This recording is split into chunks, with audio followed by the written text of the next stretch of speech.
everybody. So I'm back for another review of Love and Marriage Huntsville, a Marsoldier versus a Melometer. Okay, season 9, episode 10. If you're watching this, please be sure to like the video, subscribe to the channel. I really appreciate it. Also, I just want to acknowledge that the only president from the state of Georgia's body is passing through from Plains, Georgia to Atlanta. Today, Jimmy Carter, may he rest in peace. Jimmy Carter, who, was on the right side of things. The same one who spoke up when people tried to prosecute or persecute, should I say, Jeremiah Wright when Obama left his church. The same one who defended the Palestinians as that issue in the Middle East got worse and worse. And presidential funerals, just so y'all know, are usually 5 days in length. Because I'm sure there's people like, why is this on the news? But it's just, it's just a process. It is usually 5 days. And the final ceremony, like the eulogy and stuff, is given at the National Cathedral in Washington, D.C. All right, anyway. So I just want to acknowledge that. All right, shout out to the hometown. All right, anyway. So we start off with Nell and Chris. Okay.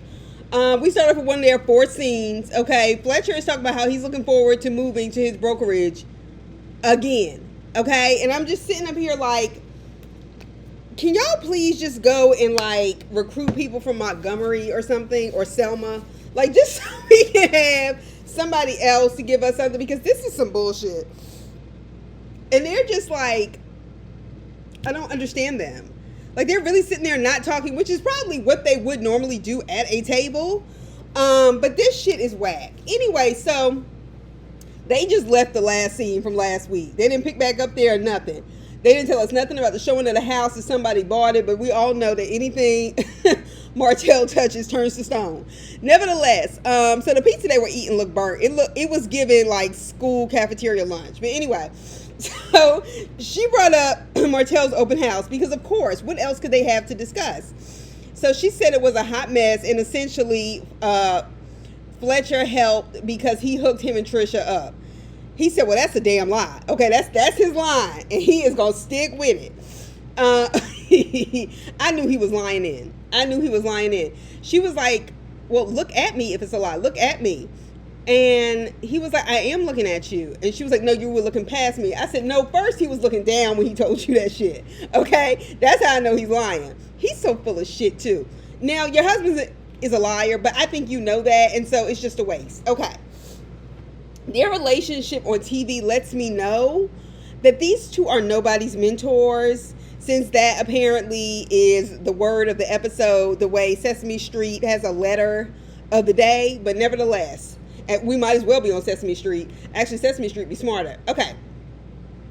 And this is my thing with them. Is that why when Martel was talking at the side of his neck, like maybe that second season, when they were on that back porch for Nell and Fletcher, and Mel sat there and she took it and she took it and she took it, and then she flipped that table over, and Chris had set his grown ass right there while he kept saying she wasn't taking care of him and how this side chick was bad. He sat there knowing that Mel was enduring it, and he should have checked it and stopped it and said, you said that enough. Where are we going with this? And made him account for it. And that to me is emotional abuse that y'all sat there, and verbal abuse that y'all allowed. Especially you, Chris, because as a man, you're the one that should have stepped to Martel. So my thing is, he only intervened when Mel first flipped that table over. So as far as I'm concerned, when it comes to these two, and the reason why I brought that up is because, were you sitting there doing nothing because you have helped him participate in his bad behavior? Like, I mean, what the fuck? Anyway, so as far as I'm concerned, him and Nell are just nosy, sitting up in other people's business, but they are not mentoring. All right, so she keeps asking him about how he knew her, but he didn't. He said, well, I did because she's related to me on my mom's side.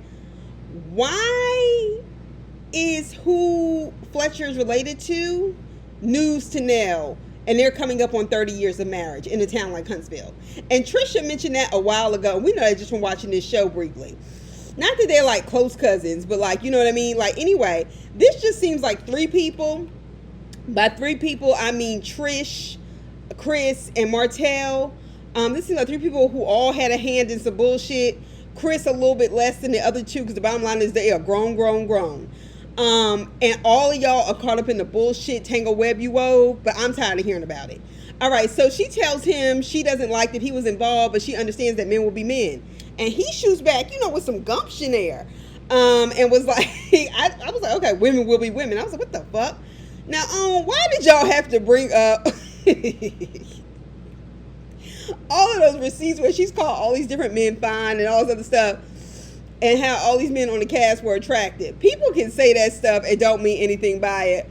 But okay, Nell was like, my problem is that her problem with Fletcher was that he helped them, meaning Martel and Trish, come together while they were still trying to help put Mel and Martel back. Can somebody please explain to me why all of these people in what is now the 9th season still find it necessary to bring up Mel and Martel's broken marriage that is no longer completely dissolved? Paperwork is through, Trish, Marquez. Like, why do y'all feel it necessary to do that? That to me would be completely obnoxious. I would never deal with these people in real life. When people have gone through divorces, and I haven't necessarily had a friend that's gone through a divorce, but colleagues, and it's tough for them. It's tough, and it's very emotional for them. People really do go through stuff, and I'm like, I would never bring that up to any of them. And sometimes you just know about it because sometimes you're in the office and they'll just start purging, right? That's what I mean by yeah, it seems like something a friend would know. But it's just my older colleague telling me. But anyway, I say that to say I would never initiate that conversation. I just wouldn't. With a man I didn't even know. And the closer to the situation, the less likely I would bring it up, especially once it's over. Just leave it the fuck alone. So somehow Nell manages to bring up Mel and Martel's marriage. He says they weren't together. They were separated. And she was like, they're probably not going to get back together. But her grammar is so off. I wasn't sure if she was talking in the here and now or at that point. And so that's a little confusing. But anyway, she was like, well, that may be why they didn't get back together. No, bitch. That's not why they didn't get back together. If Mel was still willing to be married to Martel, they would still be married. He's that kind. He wants his cake and be able to eat it too. Okay? She filed for divorce. He did not. So no, they didn't get back together. And they didn't get back together because Martel is a cheater. It wasn't just his side chick that he was sloppy enough to get pregnant. It was other chicks too, i.e. Trish. So, and that's why they broke up. So it's just but still, it's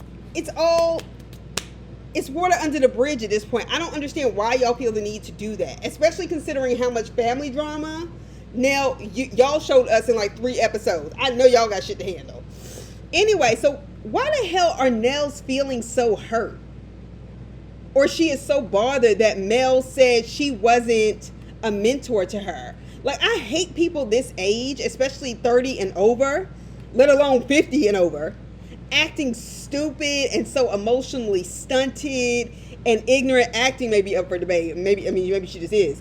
But anyway, unwilling to see things for what they are because they are so intimidated by the person that is supposedly their friend that they create a narrative around that woman, in this case Mel, or that man that they're supposedly friends with so they can play victim.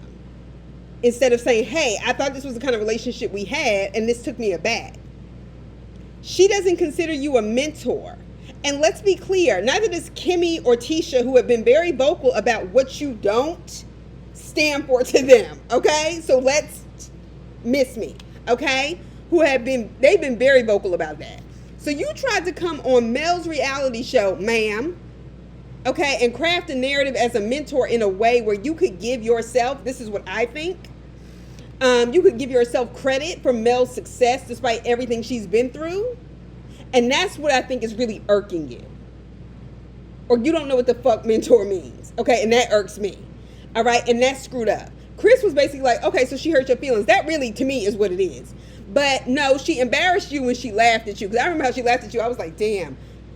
Even I felt like Mel laughed so hard. Oh, somebody laughed at me like that. That's why you upset. But see, you need to be real with it. And the bottom line is you walked into that shit. You was running your mouth too much. All right. So mentoring and counseling are not the same damn thing, but I've already been through that.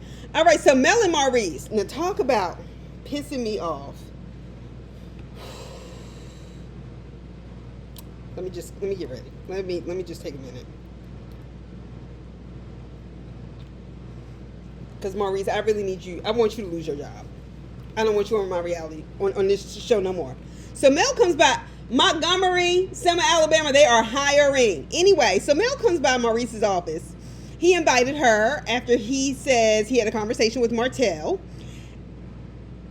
And after they talked at Trisha's cookout. First of all, you bringing that up, sir, Martel is not her husband. Like, who the fuck do you think you're tattling on? Like, I really, all this shit really bothers me because it's a gang up. And I told y'all, I may not even be going up for Mel. There's one thing to this day, as I live and breathe, until the day I die, one thing I cannot stand is a pile up on somebody. And people just start, I've seen that. I saw it in school. I experienced it in school. I experienced it in college. And you're just like, what the fuck? And when you realize how many people are just like insanely jealous of you. And yes, people are jealous of people. Like, you really start to see how insane some people are. And insecure. And that's what I saw here. And I think that's why I'm so triggered by it. So Mel is like, I hope this is not about his arrest because she's over talking about it. And that's good because we are over listening about it. Anyway, so he invited her to her job because they have unresolved issues. See, Maurice, that already lets me know, sir, especially since there wasn't any lunch out on your desk, that your priorities are still wrong because you are messing up the workday to talk about some shit like this. But I guess maybe you got paid $25 for the scene. I don't know. Anyway, so Maurice is upset that she is going from person to person disparaging his character because that's definitely new on this show. Okay? He said, old Mel would have called me. This old Mel narrative is something he thinks. I think he thinks he's crafting for the audience of this show, and it's not working, and it hasn't been. There's a reason why there are Melometers. And it's because of this shit right here. Y'all playing in our faces and trying to make us think things about people that we don't see. I told you over and over again, that happens on reality TV. Who y'all think y'all are beating up on is essentially who becomes the star. Because people see it. Anyway, so this old Mel narrative, that bullshit he's crafting. And it's not working. It's all of her success that is making her so unlikable to you, Maurice. You've changed since she left Martel. Kind of shit is pissing me off. So old Mel is Mel based on her relationship when she was in a marriage with Martel. I don't like that. Mel is still young, by the way. Like about to turn 40 or like, you know what I mean? Like with 4 kids, businesses, a college education, has switched to different careers. She's lived a few lives at this point. Married, divorced, moving on a date. And anyway, but my thing is she brought Maurice's lemon drop head ass to a screeching halt. When she said the so-called disparaging of your character is something you brought on yourself. I said...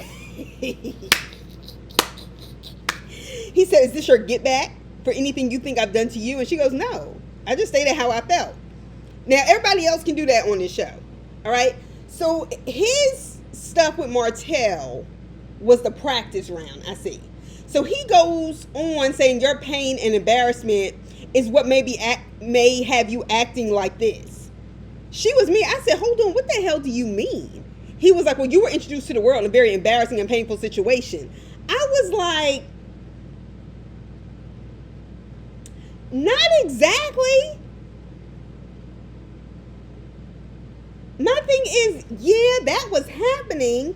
Mel was getting awards that first season. We saw her at work. We saw her having businesses. We saw her breaking ground. We saw her trying to figure out what the comeback group was going to do. Like, that was not the only thing going on. And if that's the case, Maurice, all y'all should be famous for something. and you should be more likable, but you're not. So miss me with the bullshit, because what you're trying to do is take away from what she's accomplished. Okay, because you want that to be true, and it's not. So, to me, I was like, so even if it was painful and embarrassing, why are you going to bring it up again on camera? Even though it's not her fault her ex-husband cheated, and tried to make her, and then try to make her feel bad and embarrassed on camera about it again. So y'all have brought this up to Mel ever since it was happening. Y'all kept bringing it up and forcing her into situations unknowingly with Martel where she didn't know he was going to be there, not knowing all the details except for things based on what Martel was telling y'all, knowing how he is. And you're saying all of this in a passive-aggressive tone to try to force her to apologize for stating her opinion on stuff we only know because you got a DUI as a lawyer at your big-ass age and you're embarrassed. Let's deal with the fact. You have a DUI to deal with. This is all to keep from the fact of us recognizing his poor behavior that's all over the internet. Sir, you are out of order. Like, these are some delusional motherfuckers. Anyway, Mel checked him and said she was introduced as a great mom, wife, and entrepreneur. I said, okay. He said, well, your pain is why you're acting this way. So in other words, after she has cried, tried to work it out, divorced him, tried to co-parent peacefully, and then had a sex tape threatened against her, you're saying she's still hurt with Martel, all because she has a fucking opinion on what is public information based on your poor, stupid ass decisions with your big grown ass. Miss me. Miss me. And she's heard about something that's old. She was like, what does that have to do with you? I mean, just even all of that mouth he had, what does that have to do with you? He was like, plenty, because hurt people hurt people. Well, then what the hell is wrong with you, Maurice? That you are drunk driving and doing harm to yourself and could have been to other people in the middle of the fucking day on Memorial Day weekend. Are you kidding me right now? Because you are on your way to harming yourself and other people. So I don't think this is the day, and neither is it the season or the seasons to come for you to lecture anybody on any fucking thing. The best you can be, no, I'm not, oof, because that was going to be, nope, that was going to be mean. I don't want to go that low.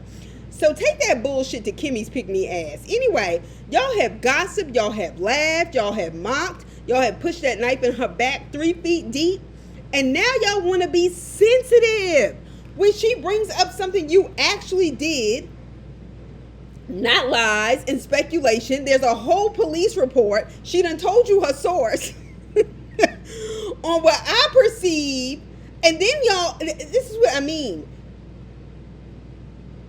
Y'all have gossiped about all this stuff and supported what I perceive to be her undiagnosed narcissistic abuser.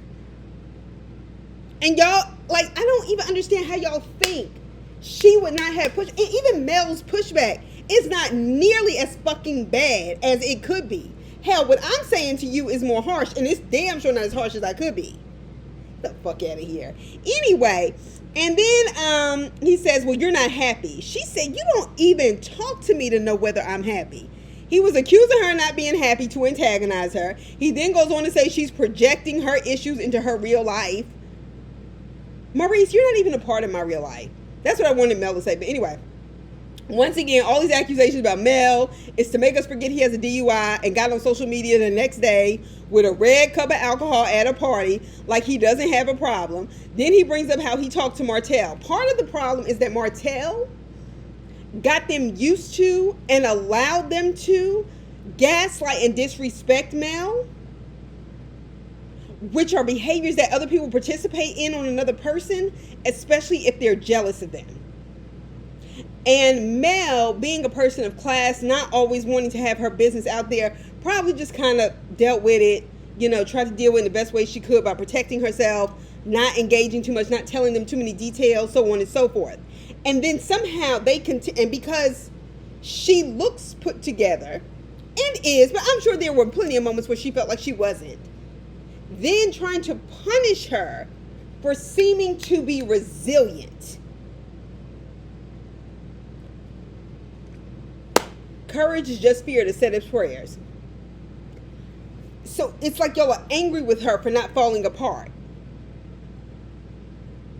And y'all looking stupid because y'all don't even have no successful businesses and shit that y'all claim y'all have to show for it. She said, you are still hanging out with my ex. And when you are hanging out with him, you should know I'm not going to be around. And why should she? Y'all stay around Martel while he calls Kimmy and Nell side chicks to their faces and talks about Tisha's surgeries and then have all this shit to say to Mel. I would have left. I'm going to be honest with you because I'm one of the people that walks away at this point in my life, especially when he said, have I done anything to contribute to your unhappiness? And she said, I'm not unhappy. Like, he insisted on making that the narrative. He then apologizes and Mel goes, you know how much I accept your apology? I'm going to apologize for anything I did to prick your heart, which is essentially, apparently it bothers you that I brought up your DUI because you're used to Kimmy pretending like your problems aren't your problems because you can shut her down. Because she's a pick-me. Only for him to make some other snide remark, and I was like, I don't have time. Anyway, so Fletcher, Marceau, and Marquez. Now, this scene was needed only because it gave me a good kiki. Okay. So it's another forced scene. Anytime Fletcher comes around, just know it's going to be forced. It's going to be a struggle. So Marceau is sitting in the restaurant like the broke sucker he is, ordering water, eating the free guac and chips. I caught that. No, I'm not saying he should have had alcohol in the middle of the day, but damn, can't you get a soda or some cranberry juice? Anyway, Fletcher, I hope you were ready to pay because you should have been, because that would be the only thing that you could contribute to this scene of inequality. Anyway, so he complains about how he didn't know. Marquez comes in and starts complaining about how he didn't know about the cookout or whatever until the last minute. He said it was tough for him to come and celebrate at a house where he knew another man had moved in on his kids and family. That's the way he talked, right? Even though we know Trisha is not going to stay with Kim, but we're going to say that for later. And Fletcher says he came in, well, you came in with a tough persona. And I was like, not to me, like a ridiculous one, like, but not a tough one. So Marceau interjects and says, so, wait, I'm confused. Did he come in emotional or come in tough? And Marquez was like, well, my emotions come off as tough. Marceau goes, no, they don't. I said, yes, Marceau. Because that comes off as bitch shit to me. But, like, I'm so glad Marceau was willing to call that shit out because I was just tired. I'm sorry. He could not be more right with that one sentence. And we know wherever Marceau is right and really right and on it, we know he's going to fuck up and be wrong somewhere. We'll get there. But nevertheless, okay? So then he says he met Mel for the first. He starts bringing up, saying he just wants to get over his emotional side so he can move on. He wants to move back to Huntsville. And I was thinking to myself, is this about the kids? Or is this just about you? And then they ask the same question because the kids always seem to get lost in his complaints. It's always Trish and Ken, Trish and Ken, Trish and Ken. And that tells me you not only are you not an involved father, you have no intention on being a good one. And that sucks for them. And that's unfortunate. So anyway, he comes up like a straight bitch because he wants attention for having hurt feelings. That shit is whack. All right. Then he brings up how he met Mel for the first time, and Fletcher goes, no, you hit on Mel. They showed a clip of everybody laughing about it. He was acting crazy and weird the whole time, but y'all want to see Mel back in a shitty situation with a sorry motherfucker like him so y'all can feel better about y'all's failures in life. It is not going to happen. All right, so he says, Marceau, do you think Martel would mind? He said they're not together. It shouldn't matter, right? He said, well, can you hook that up for me? He goes, how am I supposed to hook that up? He was like, never mind, I'll do it myself. Yeah, motherfucker, you a grown man. What the fuck? Anyway, then he got the nerve to still be mad at Ken, who is taking care of his children. You say you want to move back to Huntsville, then jump into how can I get with Mel? This is not about your kids. And Mel has 4 whole children. And she had to divorce one of them. Okay? That'd be Martel. All right, and that's the problem. Marceau tries to give him some advice. Marquez doesn't love her. He likes control and attention. He wants to be on the show. He's talking shit. And Marceau, when Marceau is right, he can be really right. But let me tell you something. There was nothing that he said in this scene that was wrong, and he called him out. As far as I'm concerned, like a man should. I wish he'd keep that same energy with people like Martel, and it shouldn't take him saying your wife slept with this person and that person for you to do it. But nevertheless, Marquez, you full of it. And Marcel got in your ass, and you needed it. Next, Mimosas with Melody. Her mother looks great. Her mother looks really good. So she invited people from the cast, okay? I hate calling them the friend group because we know these people are just not, anyway. So Ken and Trish come. She was like, she's not super excited to be there. I'm like, well then, bitch, don't come. Gosh, you would not be missed. But we know you need this entrepreneur advice since you're trying to open a gym and you asking, of all people, Kimmy. Anyway, Maurice and Kimmy, Sonny's by herself, Nell and Fletcher, Marquez and Marcel. And please, when y'all bring in those people from Montgomery and Selma, please don't bring them people with M names. All right. Anyway, Marcel shows up by himself, okay? Being a hot man. Was it just me, or when he was talking and Joshua was somebody at the table, I thought that was Tisha sitting down. And I just thought they were like talking and playing. I didn't realize that wasn't Tisha until he said, no, I'm here by myself in the confessional. And I was like, then they showed the woman again. I was like, oh, that's not Tisha. But that woman did kind of look like Tisha. But anyway, he said, I'm here by myself because Tisha is in Vegas celebrating sin with the creator of sin. Her mother. I said, Marcel, when you give it to us, it's good. But when you don't, you are just such an ass. But that gave me a kiki. Okay, anyway, because I didn't see that coming. Because, Vegas is Sin City. Anyway, was it me? Or was Marcel giving drunk or high? He was on one. Okay, that's all I'm going to say. So Marcel asked Maurice, but isn't this the Black Business Expo? Maurice says, no, it's Mimosas with Melody that expanded into business. And so I said, first of all, we know it's not the Black Business Expo. Shout out to Tisha. Y'all put on when y'all started trying to scam people out of $100 per booth or whatever it was after getting your friends to come on and telling them there wasn't a fee and then charging them a fee the day of and asking people for money in their face. See how organized it was? Don't pull it, Marcel. Anyway, Mel really gets under their skin. So Marquez shows up. Mel, I want to say, Mel, please don't invite him, but I didn't realize people could buy tickets or whatever. It was that kind of thing. Anyway, but still, production, can y'all just like cut Marquez off? Anyway, he comes and gives flowers to her and her mother. Mel is polite about it, says thank you. Meanwhile, his wife, by paper at least, is there. It's his ridiculousness for me. Not that she's respecting their marriage, and I know she's notarized the papers, hasn't sent them off. They just be playing too many games for me. That's what's annoying. So, Trisha, you're feeling a way about him bringing flowers and giving attention to Mel. And I can totally understand because that was all about attention. But, honey, you slept with her husband when she was married. Plot twist. I guess you didn't see that coming. And guess what? Mel still comes out the good girl in that one. Wonder why? Because she's divorced, even if he did bring her flowers. All right, anyway. So, Marquez comes over to the cast table. That's what I call it. Trying to look for some attention. Ken is looking at his phone and moves away. He's trying to send Trisha's kids money for something. Okay, did I miss something when Ken's chair fell? When he stood up to, like, dap Marquez up? Did Marquez kick his chair or something? It just seemed like it was weird that it fell. But okay, I could be wrong. So Ken gets busy with that, trying to send money. Maurice, you are such a bitch while we're on it. Why did you ask Marquez and Trisha if they were good? Like, why did you think that was appropriate table time conversation? It's none of your business. Is your case good? Is your DUI good? Did you hire a lawyer who you did not go to school with so you have a chance to get off, okay? Are you and Kyle good? Have you gone to talk about your drinking problem with a professional after telling Kimmy at the kitchen table? There's nothing she can help you with. It's on me. So fuck you. Anything to avoid responsibility for that DUI. They are on my damn nerves with that. So then Ken looks up and says, I'm busy trying to send his kids money. I said, damn. That's an indictment.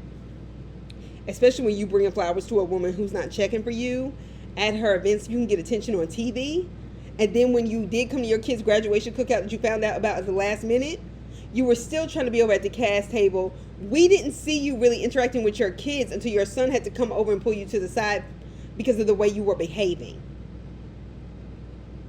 It's I just can't with these people.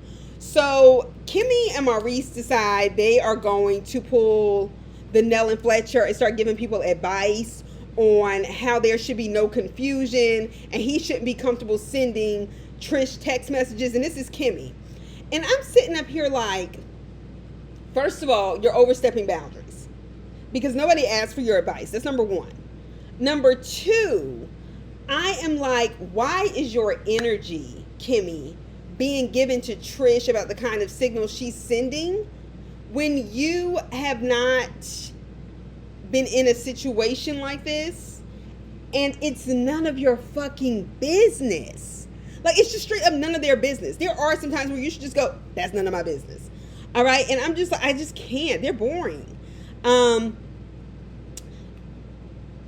Did the one and done text that you were saying that Trish should have and do with him, did that work for you with Kiowa?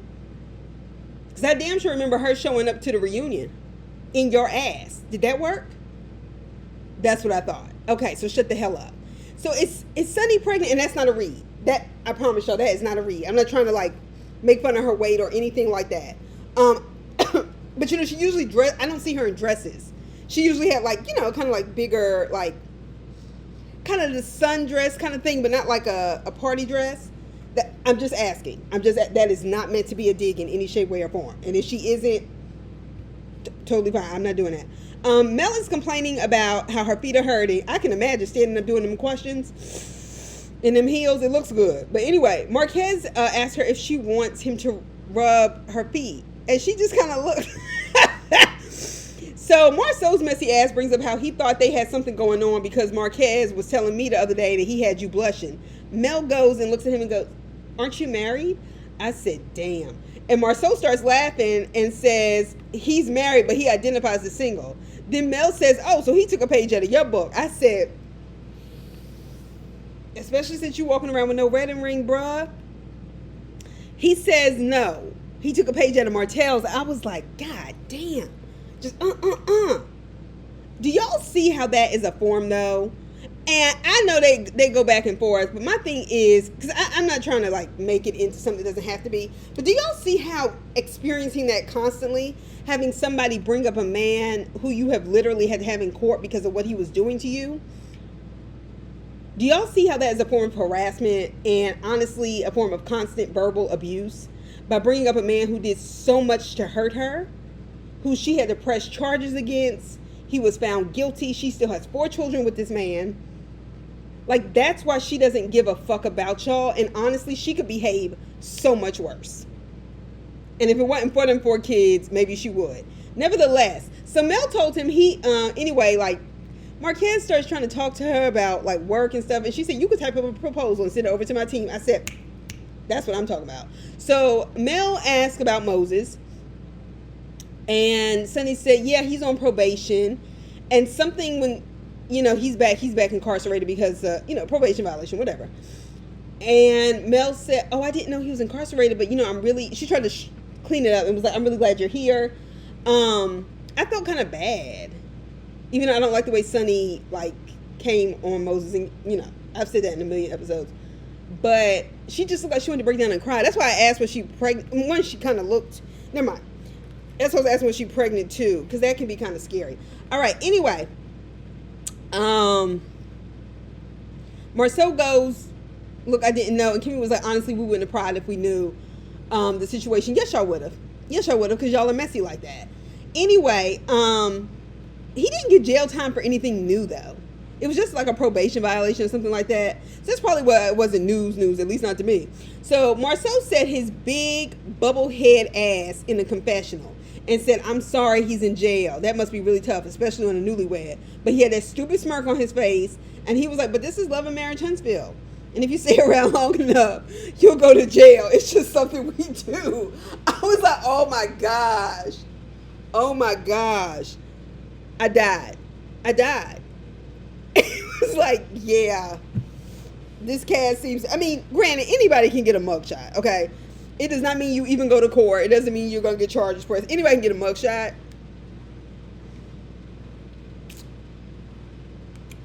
But y'all, this group be going to jail, okay? Anyway, so Nell invites the group to the vow renewal.